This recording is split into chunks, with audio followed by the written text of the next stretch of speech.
ஏங்க கத்திரிக்காய் சாம்பார் செய்யிட்டாங்க.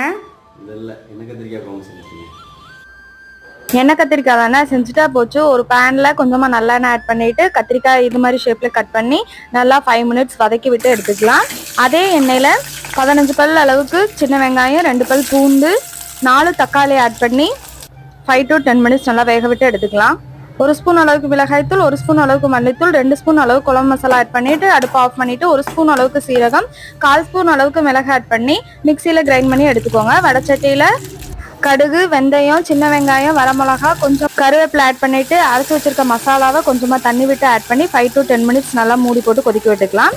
கொதிச்சதுக்கு அப்புறம் 1 ஸ்பூன் அளவுக்கு உப்பு ஆட் பண்ணிட்டு மூடி போட்டு விட்டு மறுபடியும் கொதிக்க வச்சுக்கலாம். நெல்லிக்காய் சைஸ் புளியை ஆல்ரெடி ஊற வச்சு எடுத்திருந்தேன். புளியை ஆட் பண்ணிட்டு 20 மினிட்ஸ் நல்லா கொதிக்க விட்டு கத்திரிக்காய் ஆட் பண்ணி கருவேப்பிலை, கொத்தமல்லி தழை போட்டு இது மாதிரி சூடான சாப்பாடுல பரிமாற ரெடி ஆயிடலாம்.